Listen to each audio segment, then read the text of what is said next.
Estamos aqui para o Culturalmente, um programa que tem como perspectiva trazer questões culturais, a amplitude que vocês possam imaginar, que a gente possa chamar de cultura, música, poesia, teatro e a curiosidade humana, né, que nos leva a questões, obviamente, do mundo clássico. E juntando isso, associando, mesclando isso com questões de saúde mental, de prevenção em saúde e, especialmente, de bem-estar em nossa mente. Culturalmente, um programa voltado ao bem-estar mental no sentido mais amplo.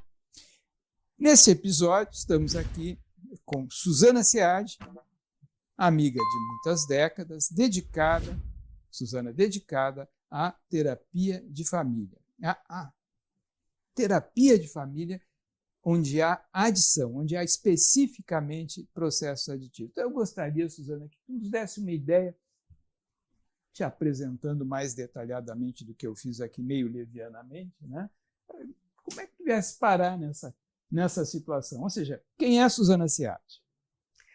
Meu nome é Suzana Seade, eu sou terapeuta de casais e famílias e me especializei em terapia de família com dependência química, né? Primeiro fiz a minha graduação em serviço social, passei a trabalhar no fundo de pensão, né, atendendo famílias, principalmente de alcoolistas na época, mas depois já surgiram também outras drogas.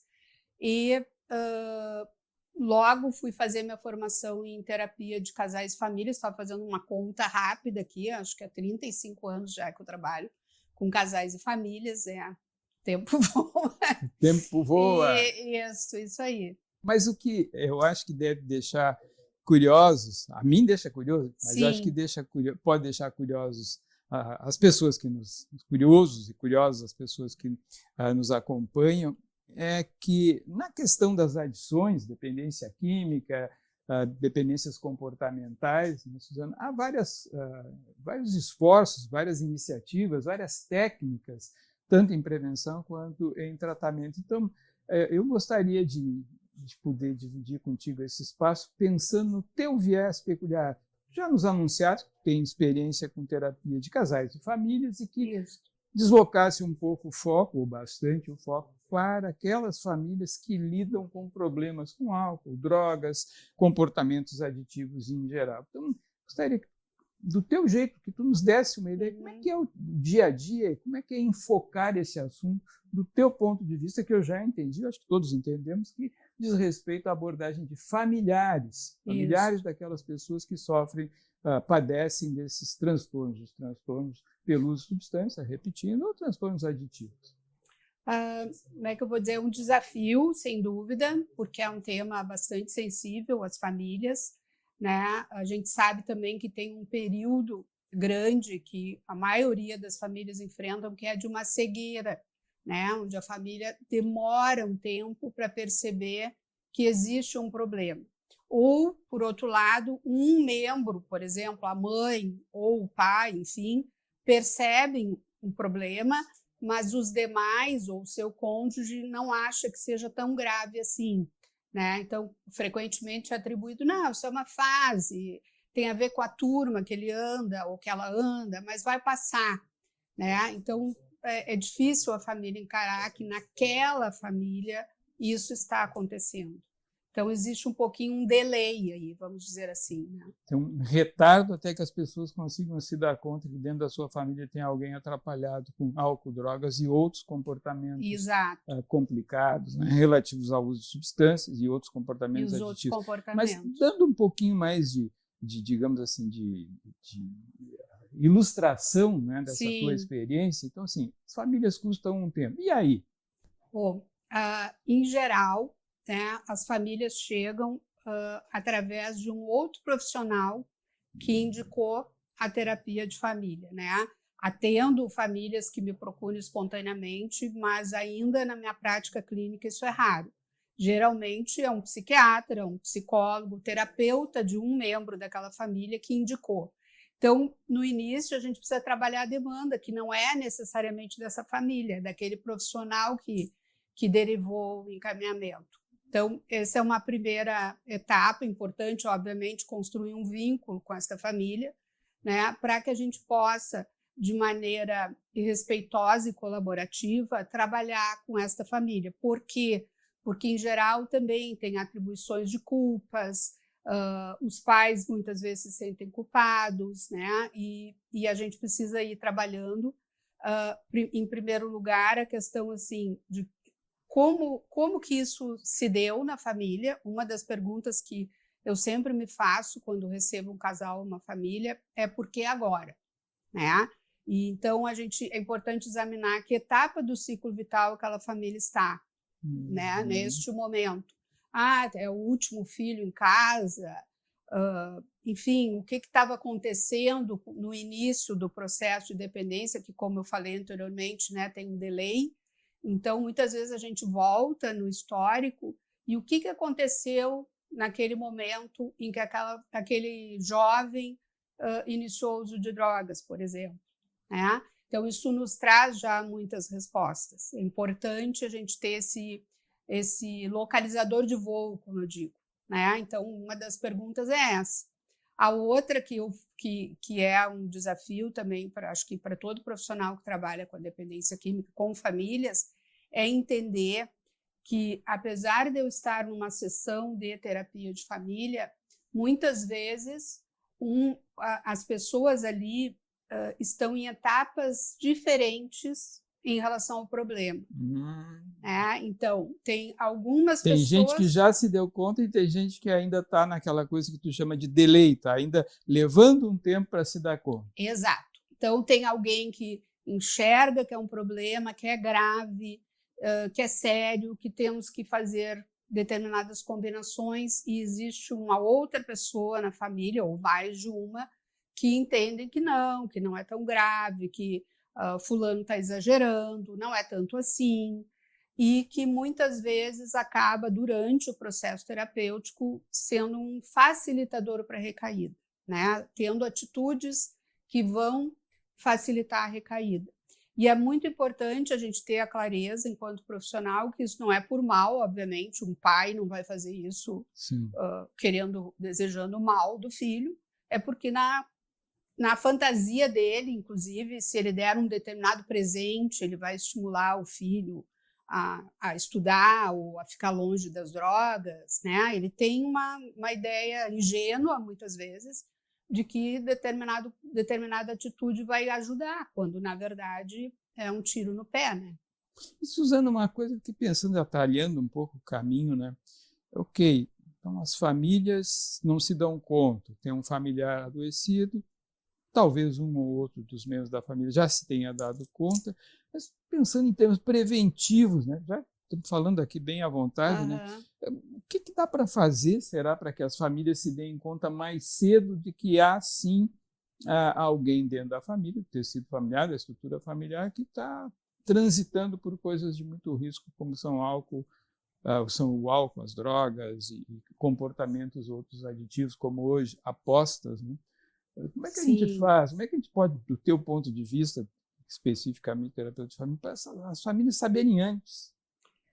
É uma pergunta bem difícil essa, Eu né? sei. A prevenção, né? Claro que famílias que têm, como é que eu vou dizer, um convívio maior, que fazem refeições juntas, que sentam à mesa, que conversam, cujos pais participam desde sempre das atividades escolares, levam a festa, buscam a festa, sabem com quem seus filhos estão, o que eles estão fazendo, são famílias que estão mais protegidas, Aquelas três teoricamente mais perguntinhas, né? protegidas. Onde, com quem e o que está fazendo E seu o que filho. o seu filho está fazendo, exatamente.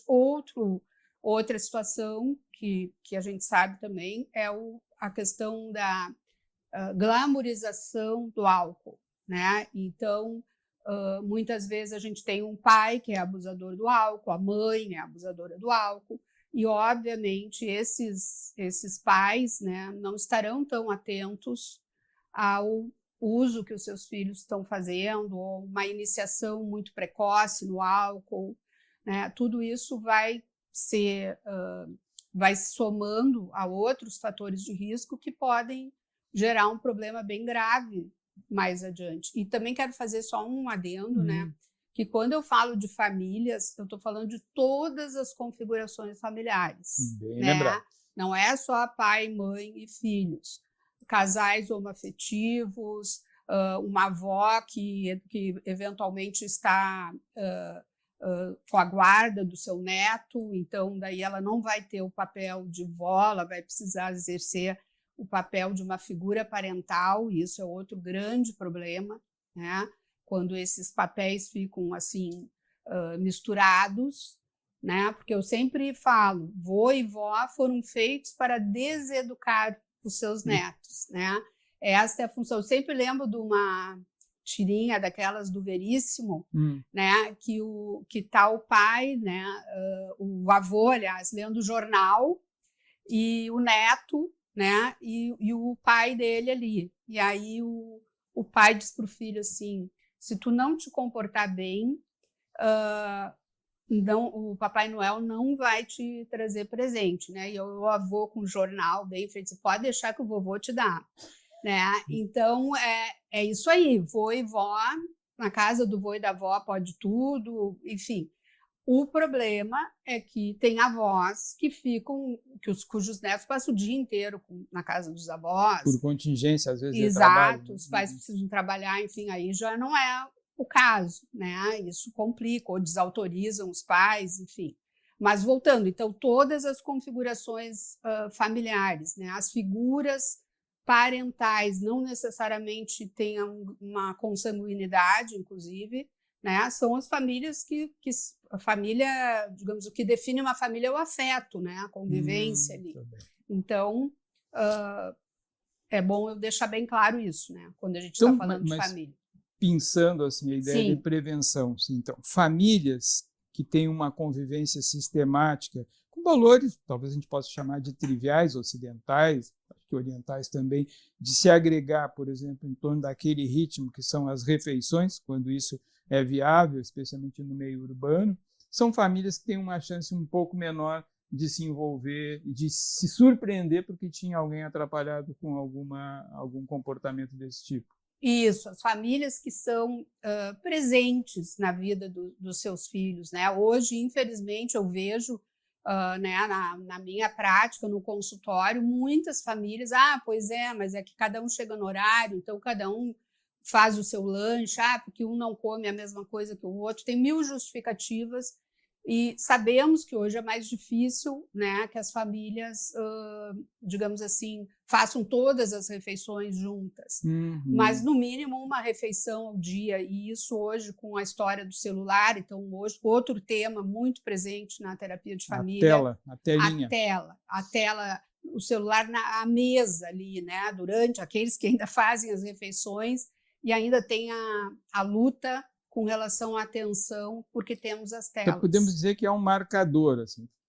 Um grande grupo de famílias, aquelas famílias que se acompanham, que acompanham, né, a lógica de refeições em conjunto, participação no dia a dia uns dos outros. Estou imaginando que, assim como pais participam da vida de filhos, é interessante que filhos tenham uma compreensão e uma interação dentro do que é possível da vida profissional, da vida social, de papai e mamãe, sejam esses papais e mamães aqueles que a gente puder identificar, bem lembrar-se, né, estruturas familiares que cada vez parece que se tornam mais múltiplas, mais diversificadas, Exato. mais plurais. Mais né? plurais, então, acho que essa é uma boa palavra. O pessoal está junto, tem uma chance menor. Né? Isso. Como é que a gente convence as pessoas a ficarem juntas nessa hora, né? Não estou te deixando uma saia justa aqui. Como é que a gente faz para um monte de gente, cada um correndo por um lado, trabalhos exaustivos, salientasse muito bem, justificativas para que não se desfrute desses momentos. O sujeito organiza uma família e depois não quer viver em família, parece que é isso, né? Exato. Então, exato. Como é que a gente faz para convencer essa gente de que isso é um bom negócio? Porque depois, desculpa que chegou lá no teu consultório, que, digamos, o leite já derramou, bom, ainda podemos mudar as coisas no sentido de ajudar aquele, né, sujeito que está identificado dentro da família como tendo problemas nas adições. Né? Talvez ainda seja útil, mas na prevenção, como é que a gente que que faz para essa gente toda moderna, contemporânea, todos computadorizados, todos nós, né, com 2, 3 computadores além do telefone no bolso, né? Como é que faz para convencer essa gente de que vale a pena mudar isso? Tu está dizendo preventivamente, antes Sempre pensando, de ter... né? Porque depois que o leite virou, já sabemos que já nos desse uma ideia que tem o que fazer, sempre tem o que fazer, né? Mas para não chegar lá, para estragar o teu consultório, esvaziar o teu consultório, como é que a gente faz? Eu acho que uma das coisas é o que nós estamos fazendo agora, a gente conversar sobre esse assunto, divulgar, né? Tem muitos trabalhos em escolas no sentido de valorização da vida, do esporte, de atividades, né? Que exigem uma disciplina, que exigem, como é que eu vou dizer, persistência e hábitos mais saudáveis de vida. Quando os pais, né? Os pais, de novo, repito, as figuras parentais, elas são a modelagem. Então, se elas têm hábitos de vida saudáveis, se elas gostam da vida, se elas praticam esportes, se ela tem uma comunidade, pode ser religiosa, enfim, se elas convivem em família, né, certamente os valores daquela família vão estar mais preservados. Modelagem é a palavra, ou seja, exato. Os exemplos são bem importantes para que a gente tenha um desfecho de saúde. E em tudo, né? Eu estava pensando, esses dias estava conversando com uma amiga, e hoje a gente tem famílias que têm 3 gerações aí convivendo, né? E aí a gente estava falando de um aspecto, por exemplo, os meus pais, eles não tiveram que cuidar dos meus avós na velhice, porque obviamente eles morreram antes. Hoje a gente tem velhos cuidando de velhos, porque nós temos pessoas de 60 anos que às vezes têm pais de 80, 90 e que tem que dar conta, né, da velhice desses pais. E hoje a gente tem centenários, temos longevos, então é um desafio também para a família. Da mesma maneira que eu vejo uma modelagem, como é que a gente trata os velhos das nossas famílias, né? Os filhos vão tratar os velhos da mesma forma, com respeito ou sem respeito, modelagem, enfim, modelagem, de novo, né? Então, o que eu acredito é que, né, as famílias convivendo, os pais ou figuras parentais estando presentes, e isso dá muito trabalho, obviamente, né? Precisa se fazer presente, precisa abrir mão, precisa sair da sua zona de conforto, precisa deixar de atender a uma necessidade individual para atender a necessidade do filho, mas é algo que precisa ser feito ali naquele momento. Indo para o outro extremo, né? Tá. E quando o grande líder, ou as grandes lideranças, papai, mamãe, avós, ou assemelhados, né? Ou que estão nessas funções, pensando nessas famílias contemporâneas, né? Quando o grande líder é o sujeito que põe dinheiro dentro de casa, que está pagando a escola de todo mundo, e daqui a pouco um filho nota que o pai está com uma relação ruim, por exemplo, com alimentos, com álcool, com apostas, ou eventualmente, né, papai e mamãe também podem usar outras drogas ilícitas. E como é que chega para ti quando a coisa é o contrário, hein? Quando é o filho que identifica, o neto que identifica que há alguma encrenca? É uma situação difícil, delicada, mas primeiro eu acho assim que não só para essa situação que tu está sinalizando, eu acho para qualquer situação da família, eu sempre digo assim, se existir um membro da família que reconhece e percebe que existe um problema, a gente já pode começar o tratamento, porque tem um mito, vamos dizer assim, né, nas famílias, que é assim, o dia que o meu filho quiser se tratar, o dia que meu marido quiser parar de beber, aí eu vou estar aqui para ajudar. Mas enquanto ele não quer, eu não posso fazer nada. Motivação. Esse mito, assim, isso é uma coisa que eu escuto, tu deve escutar também, muitas e muitas vezes, né? E como eu digo, eu uso essa máxima sempre. O uso de álcool, de drogas ou outros comportamentos aditivos em si já é um pedido de socorro, né? Porque as pessoas acreditam que o filho vai chegar e vai dizer, por favor, me ajuda a parar de fumar maconha, estou fumando todos os dias ou preciso ser internado. Raramente isso vai acontecer, né? O pedido de ajuda vem com os sinais. A própria conduta. Com a conduta, com a mudança de comportamento, a mudança de turma, mentiras, declínio no rendimento escolar, né? Aqueles sinais todos que a gente sabe.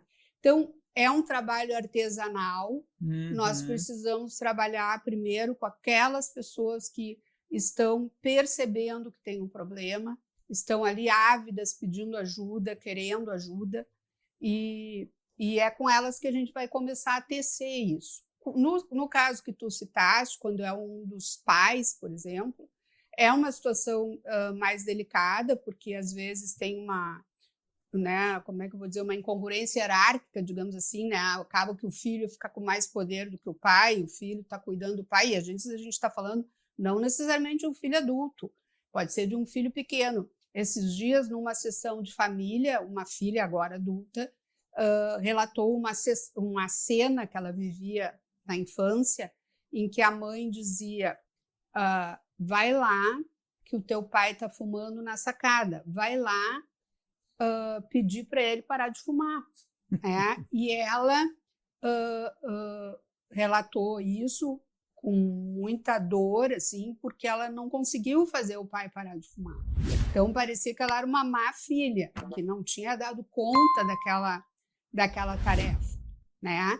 Então, nesses casos, claro, aí a gente faz sessões, por exemplo, se for um casal, só com casal, se precisar ajuda deste filho que, digamos assim, denunciou o problema, nós vamos fazer uma sessão, sempre com muito cuidado, para preservar, dentro do possível, a autoridade desse pai, sem invalidá-lo como pai, né? Da mesma maneira que quando uma família vem porque o filho está com problema com drogas e o filho numa sessão diz: mas tu também, porque tu também toma o teu uísque, aquilo fica muito bem registrado para mim, por exemplo. Mas eu não posso desautorizar aquele pai e nem mudar o foco, né? Porque senão eu vou me perder nisto e vou estar também desautorizando esse pai enquanto pai. Ou seja, desse uma ideia bem técnica, né? É preciso, de certa forma, como dizia o doutor Brizola, comer o mingau pela beirada. Né? Primeiras coisas, digamos assim. Primeiras coisas. Isso. Então, na prática, né, há um envolvimento, né? Ou seja, se eu estou entendendo o que tu falas, tu entras no clima familiar, né?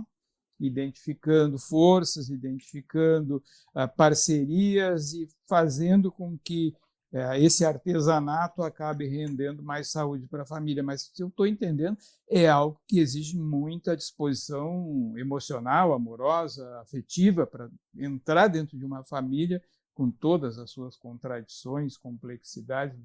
Eu fico imaginando, e como é que um terapeuta de família, né, consegue se manter, digamos, acima da confusão, né? Já que esse é o teu dia a dia, e são anos fazendo isso. Como é que faz, Suzana, para manter a cabeça fora dessa confusão, essa coisa complexa que é a vida familiar? Eu acho que primeiro, né, partindo do princípio de que qualquer família pode se atrapalhar no decorrer do seu processo. E quando eu falei, né, eu mencionei antes, porque agora, muitas vezes a gente vai ver ali, fazendo a linha do tempo, do ciclo vital da família, que a família veio muito bem até determinado período. E aí, o que aconteceu naquele período?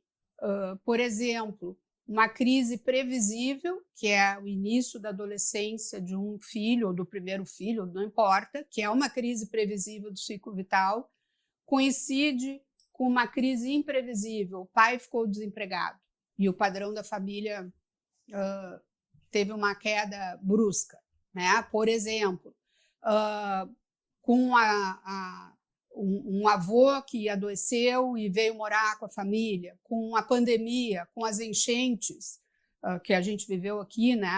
Quantos casos eu atendi de famílias que vinham prósperas, muito bem, mas tinham donos de restaurante, o restaurante fechou, de uma hora para outra acabou o restaurante, né? Ou na pandemia, enfim, crises imprevisíveis que às vezes se sobrepõem a uma crise previsível do ciclo vital. E às vezes, quando a gente vai estudar, são várias que estão sobrepostas naquele momento, né? Assim, sei lá, a mãe teve câncer no início da adolescência do filho, junto com a pandemia, junto com não sei o quê, e nesses contextos, muitas vezes, a família se atrapalha. Né? E nesse contexto aumenta a chance, por exemplo, de aparecer um processo aditivo, uma condição de adição. Exato, né? Então, tentando responder a tua pergunta, eu acho que primeiro entender que não existe família perfeita, né? Relações humanas, em qualquer contexto, elas trazem conflito, isso faz parte da nossa vida. Né? Qualquer relação, principalmente mais duradoura e com convívio mais intenso, elas são sujeitas a atritos. Né? Se a gente convive mais intensamente num ambiente de trabalho, isso pode gerar atrito. Então, isso também é um mito familiar. Né? Família feliz é a família que não tem conflito. Família margarina. Isso, a torradinha ali saindo fumacinha, todo mundo sorrindo, né? E na verdade, a gente está sempre mudando, o mundo está mudando. Então, não é a ausência de conflito, é como as famílias resolvem os seus conflitos, se é de uma forma respeitosa, se elas partem para o ataque pessoal, se tem atitudes desrespeitosas, se tem violência física, verbal, né? Isso é que pode determinar, né? Então... E a propósito de passagem, tu usasse um conceito, apresentasse para nós um conceito que é invalidação. Estou entendendo que tem validação e invalidação.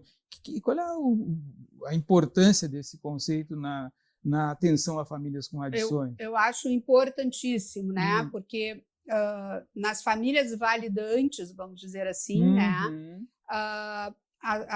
São famílias nas quais as pessoas podem manifestar as suas vulnerabilidades, manifestar os seus medos ou as suas emoções e serem validadas, né? Essas emoções, esses medos, essas fragilidades, encontrarem ali um ambiente acolhedor, respeitoso, né? E validar, uma coisa importante de esclarecer, assim, validar não é igual a concordar, né? Então, assim, eu posso discordar de ti, mas validar que do teu ponto de vista, com a vivência que tu teve, enfim, com a tua história, neste momento tu está sentindo assim ou acreditando que é assado, né? Por exemplo, sei lá, estou atendendo uma família que o jovem diz que maconha é uma erva natural, inofensiva e né? Um pai ou eu como terapeuta tem que falar, não, porque tu é um maconheiro, porque isso é um absurdo, porque maconha é isso, maconha é aquilo. Não, eu posso não concordar, mas validar que com a cultura na qual ele está inserido, com as informações que ele tem, neste momento ele está enxergando que é assim. Sim. Ou seja, respeito, gentileza, são alguns dos elementos aí que compõem uma vida familiar com maior chance de resultado. Estou sendo bem simplista, né? Certamente tem mais coisa, mas também conflito. E não só o conflito, mas como família lida com o conflito. Me faz lembrar essa questão da validação, aquela lógica na vida política, né? Que o sujeito ouve o adversário político, né? Admite que o sujeito tem lá suas razões, não concorda absolutamente, mas é capaz de ouvir e prestigiar que esse sujeito apresente, né, o seu ideário, as suas convicções, a sua proposta, até admitindo que em algum momento possa vir a mudar de ideia. Então, o respeito ao discurso, às convicções alheias, e aí lembrei da hierarquia familiar, né? Paizão e o filhinho. Aí o filhinho diz uma coisa que, na opinião do pai, é uma infelicidade, uma bobagem, algo que não merece respeito. Partindo do contrário, não, merece respeito, não precisando concordar com ele, vamos ajudá-lo a chegar a algo que pareça, digamos, em termos gerais, mais razoável do que aquela convicção que talvez realmente seja ingênua. Ou o filhinho pode surpreender o papai. porque apresenta uma convicção, papai, o teu jeito de beber, me parece que realmente é exagerado. Eu aprendo na escola, eu vejo com amigos, vejo em outras famílias, o teu jeito de beber, eu acho que tu é que está errado. Né? O que não significa que o filho também, por sua vez, precise invalidar as convicções do pai de benignidade do álcool, porque ele foi criado assim, o avô era assim, o bisavô era assim também, e papai bebe que nem o bisavô, logo, né? Parece fazer sentido, e papai que conseguir ouvir o seu filho poderá eventualmente mudar de ideia, né, Suzana? Exato. Acho que isso é uma coisa bem importante. E outra coisa, né, Salgado, da invalidação, que é bom a gente falar, é tipo assim, a criança, sei lá, chega super feliz porque o time dela, da escola, ganhou no futebol, sei lá, e tá feliz, pulando, radiante, e alguém vem e diz, ai, que bobagem, tudo isso só porque tu ganhou naquele joguinho ali, isso é uma invalidação. E nota que é bom, tu não tem matemática, tu tá em pendência. Isso é uma invalidação, assim, cruel, né? Porque ele está feliz com aquele acontecimento é muito significativo para ele.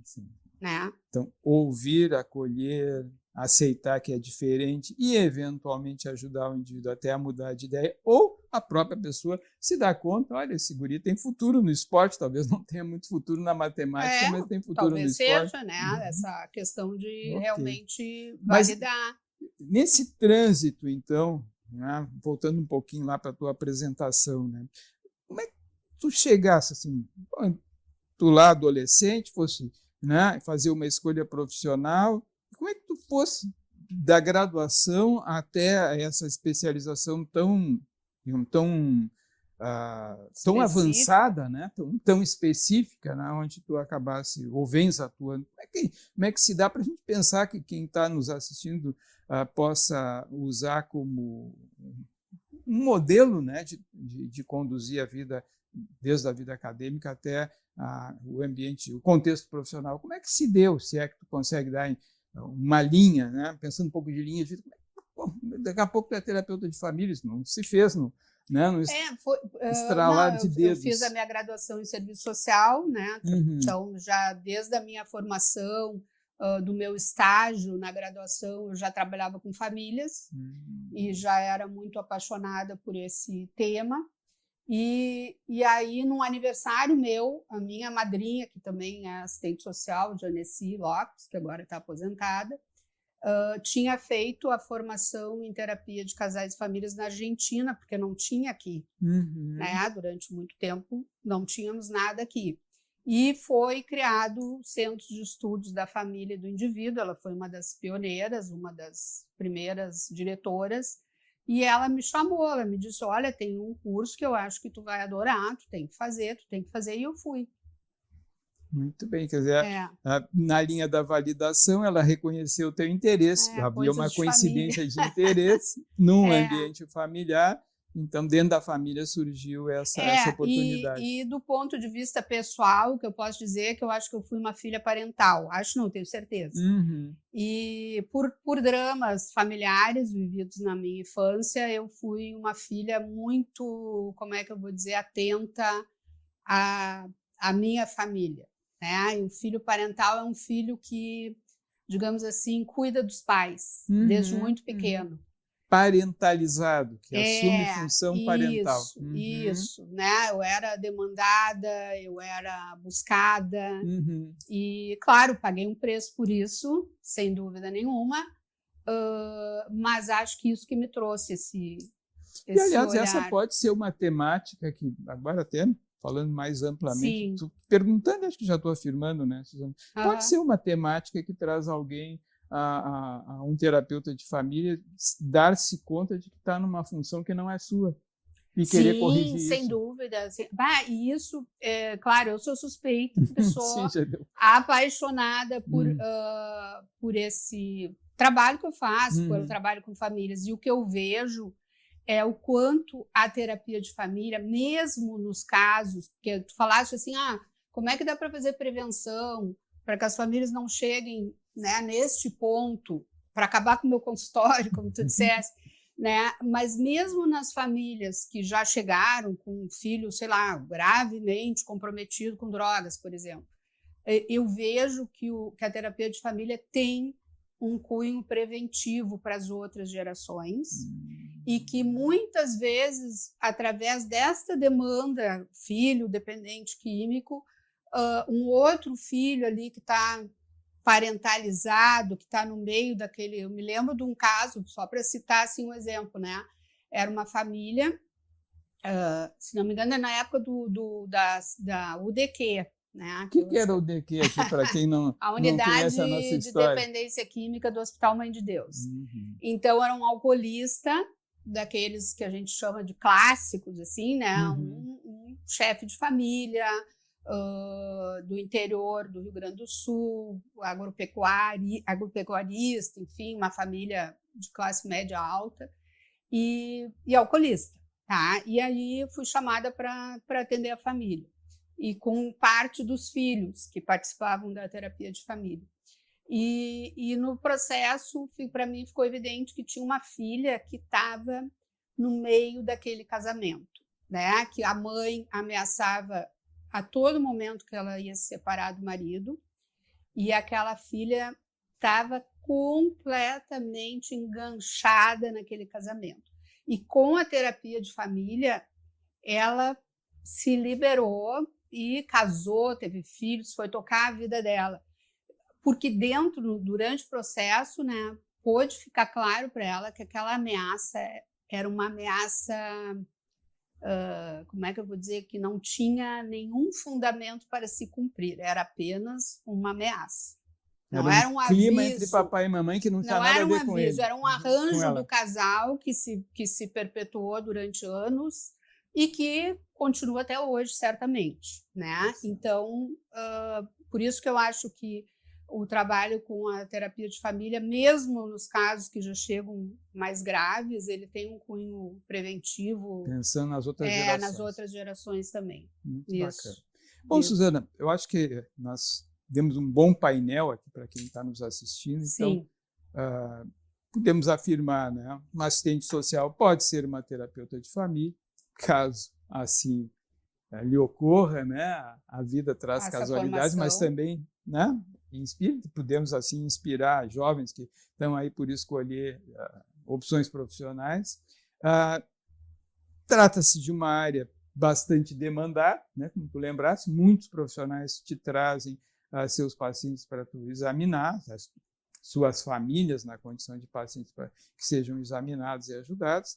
E essa interação, me parece aí a minha própria experiência, né, contigo, já não tão curta, né, mostra que sim, né, o prognóstico de um dado paciente, quando sua família é abordada de uma forma carinhosa, respeitosa, validante, tecnicamente adequada, parece que muda bastante, pode mudar bastante. Né? Claro que tu, a gente enfrenta muitas vezes casos bastante graves, onde os resultados são, como tu disseste, obtidos através de um artesanato delicado, né? Uma coisa muito artesanal, é muito delicada.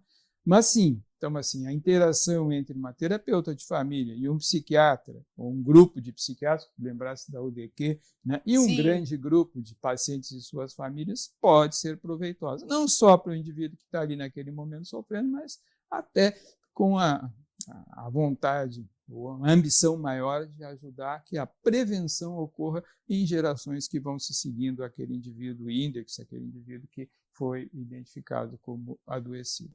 Nesse universo, né, a gente fica falando aqui com um grande público, a gente, na verdade, não sabe muito bem quem são vocês, né, em detalhes. A gente pode até, aí, com os recursos tecnológicos, ter uma ideia de quem são vocês, mas eu acredito que alguns de vocês vão se perguntar com essa nossa conversa, eu estou achando que na minha família tem alguma coisa que mereceria esse tipo de atenção, um terapeuta de família. O que tu sugere, Suzana, no grande espectro dos recursos que a comunidade tem ou deveria ter para oferecer, alguém que está se dando conta que na sua família tem, sim, problemas com adição e suas consequências, o que pode fazer?